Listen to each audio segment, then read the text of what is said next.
So here's what just went down.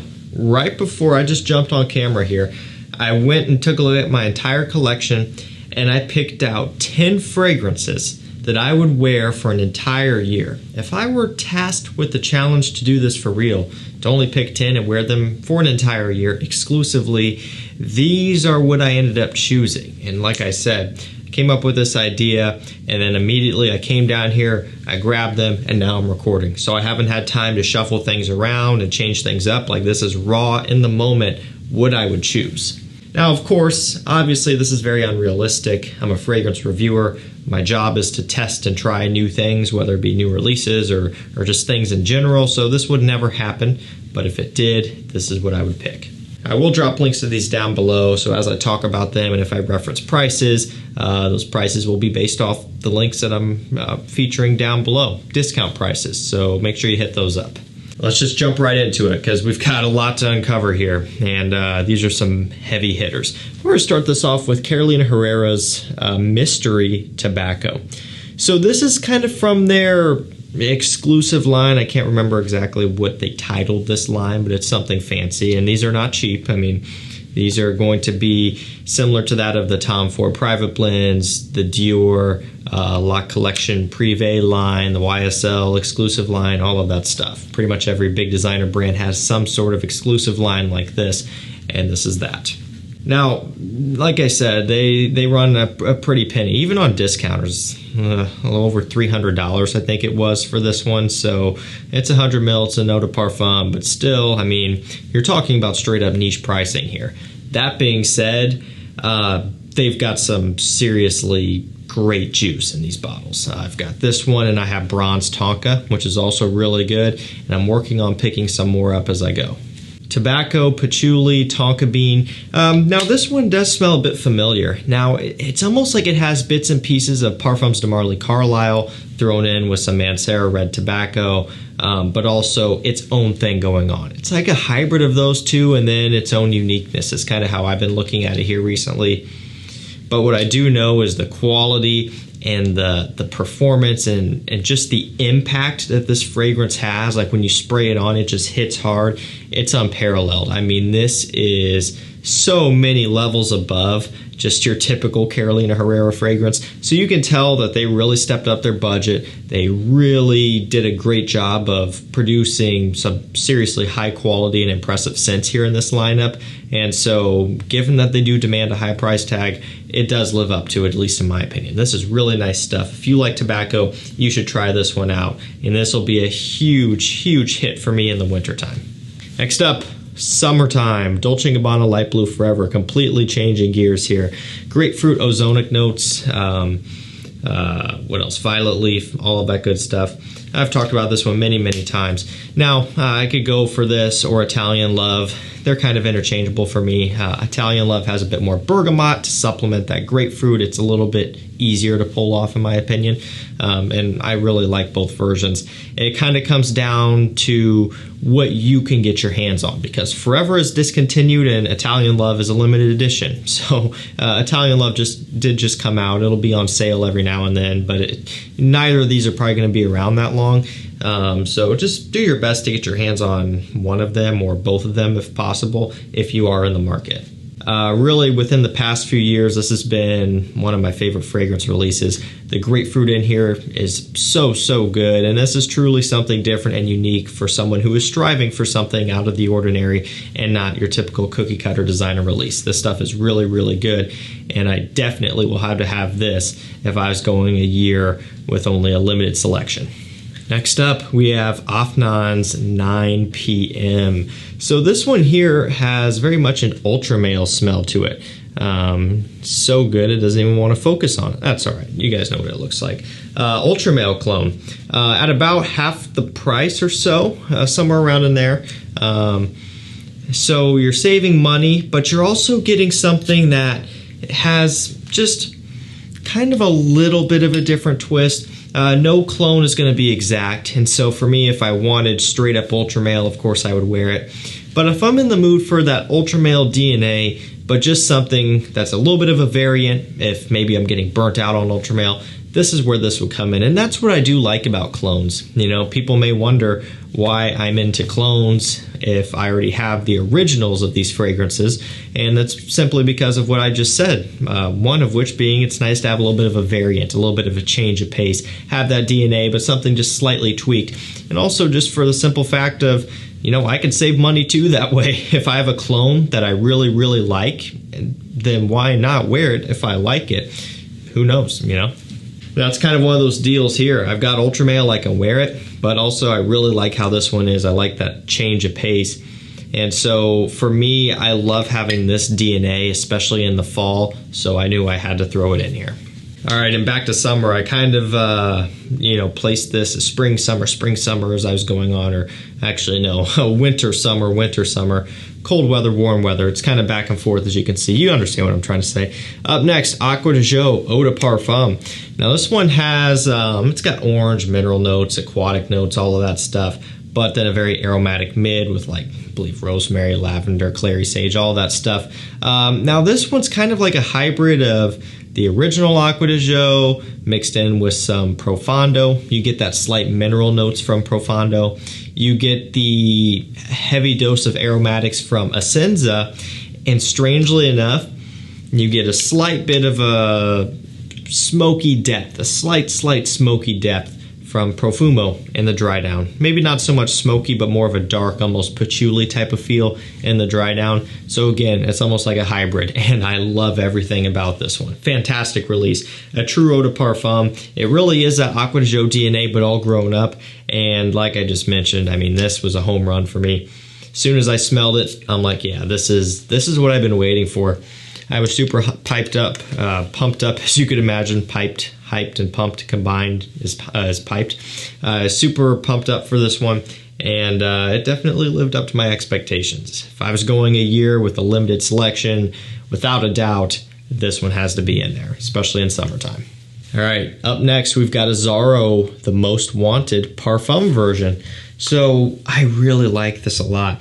I personally would take this over AZZARO The Most Wanted any day. The Most Wanted didn't quite land for me as much as something like Wanted by Night. I liked it, don't get me wrong. I would take it over the original or Tonic for sure. But when it came down to it, I was still really digging Wanted by Night the most. This one to me is so good to the point where it's right there with Wanted by Night. Still can't quite edge that one out, but I mean, it's almost neck and neck. And, you know, I'll wear this one here as fall is coming up and winter thereafter. But, I mean, this stuff has really been impressive to me, as I've even been testing it throughout summertime here, just indoors and stuff, trying to get more of a feel for it for my review. And it's really shocked me in the best way possible. I think this was a really good release, and I'll definitely want to have this one around for the cooler weather. Kind of moving from one parfum to the other here, we have Yves Saint Laurent Y Parfum. So this is a lait parfum, and as people have pointed out, it's actually still an eau de parfum, I do believe.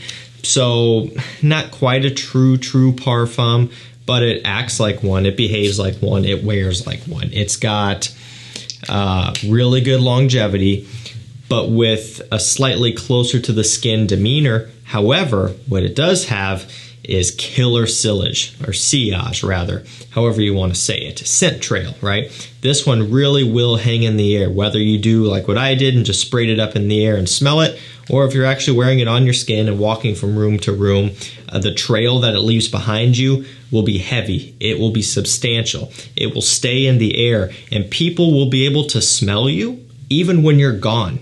That's what's so crazy, and that's what I love about parfum type fragrances, fragrances that behave like a parfum, is that you can walk through a place and people will smell you if you've left the building. That is really cool. I love, you know, scent trails. I would take something like this over super strong projection, you know, projection that'll go out 20 feet. I'd rather have the scent trail. This one does that really well. It's a Y DNA, you know, the amberwood, apple, lavender, very aromatic, of course, with a little bit of that bubblegummy sweetness. Great for summertime, and the parfum version, lait parfum, happens to be my favorite. Up next, we have a fragrance that's really kind of grown on me a lot. When I first got it in, initially, I didn't mind it. I definitely didn't hate it, but it didn't really do a whole lot for me. As time went on, I kept revisiting it because I really started to like one of its flankers, which I'll bring up in a minute. And long story short, it's to the point now where I just think this stuff is super, super cool. It's PACO Rabanne's Pure XS. Now this one has notes like sugar, liqueur, vanilla, ginseng, or maybe not ginseng in this one, that's actually in the flanker. But it's got notes like that. There's, I think, a cola note in here, or at least it gives off like a cola smell. My only complaint and why they changed this, I do believe, is it can be a little bit challenging to spray. This hinge mechanism doesn't open up enough, so it could sometimes be a little bit tough to get in there, but it works fine. Wanted by, or Pure XS Night is the one with ginseng. It's got myrrh and I believe maybe some caramel as well, and it's stronger and richer and very spicy off the top from the ginseng and ginger combo. And that one's a little bit more out there in terms of maybe being a bit more challenging. I do really like it though. And because I like that one so much, I started revisiting this one like I was bringing up, and now I really like this one a lot. It's kind of sugary and fizzy and cola smelling and a little bit boozy, but also fresh. There's a whole lot going on and it's very playful. Another one that's perfect for fall time. It's just fun and sexy. It's playful. That's just kind of the main thing about this one that I just really like, and I just can't get enough of it sometimes, you know, especially for fall. I gotta have it. Up next we have a brand new one, or at least new as of this year. One that I wasn't really all that excited about, really, just because I've never been super into this lineup. However, this is another deal within the past month or so. As I've been testing it more to put out my full review, something changed, something clicked, to the point now where I smell this and I'm like, whoa, like this is really, really good. It's Gucci Guilty Parfum. Now this is not cheap. I mean, retail is $150 for 90 milliliters. It's starting to get ridiculous. Gucci's always been a little bit on the pricier side, of course, but I mean, not even a full 100 mil, not, you know, 3 ounce, 90 milliliter, $150 retail. Now you can get it for around $113 at the link below, discounter. But still, you're looking at something that's a premium product. But it really does smell like a premium product. This one has lemon, juniper, and orange blossom. So it's got that fresh kind of summertime feel, as you would expect from this line. But there's this kind of textured sweet bite to it that you do pick up on. Now I've got a lot of scents going on in the air. You gotta bear with me here. Been recording all night. This is video number 5 tonight. So I'm having a trouble picking up on it now. But there's just this kind of little rich undertone in here that you get that I don't get from any of the others. It's only in this Parfum that makes it interesting, downright interesting. Every time I smell this, it just has this little piece that just grabs me every time. And I'm like, that is just cool. There's some accord and kind of texture about this one that really brings you in. And for me, this is a killer release. Parfum performs good, great scent trail, good longevity, great longevity, a knockout release. Gotta have this one. Running down to the end, ROCHAS Moustache Eau de Parfum, vanilla, benzoin, cedarwood, and pink pepper. A great designer level vanilla benzoin scent. And it smells like YSL's Tuxedo for an absolute fraction of the price. $50 online for this, and who even knows what, $350 for Tuxedo. Honestly, I don't even remember. I know it's expensive, and I know this isn't really, at least comparatively speaking.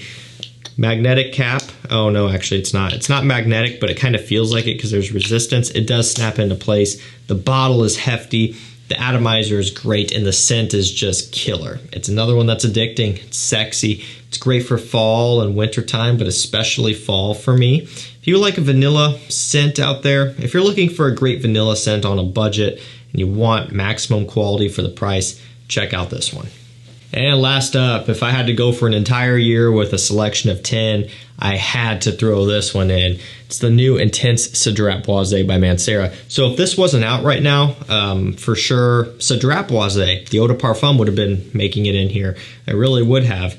But now that the Intense is out, and I like the Intense a lot, I'm putting it in. Now, this is hard to get and all of that stuff. If this was a normal list, I probably wouldn't put this in right now, given the fact that it's tough to get.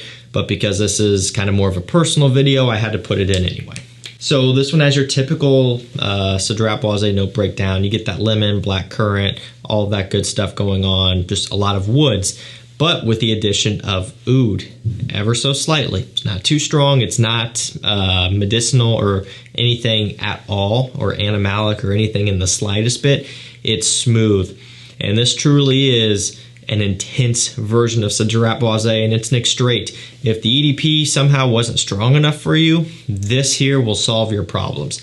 Super strong, super potent. It's MANCERA CEDRAT, kind of just grown up even more and more refined. And I'm to the point now where this is all I want. Amazing stuff. Alrighty guys, that's gonna do it for me. Choosing 10 fragrances out of my entire collection to wear for a year, kind of off the cuff. Like I said, thought of the idea, came down, grabbed them, recorded. Nothing was being changed around or moved. This is what I came up with right off the bat. And I think it kind of makes it more realistic, right? If I have a week to tweak the video, that's not as fun. This is raw, in the moment, what I would pick, and I'm happy with this selection. Links will be down below. That's gonna do it for me. Drop your list down below as well. And I thank you so much for watching. Stay safe, stay healthy, and we'll see you tomorrow with another one. Take care.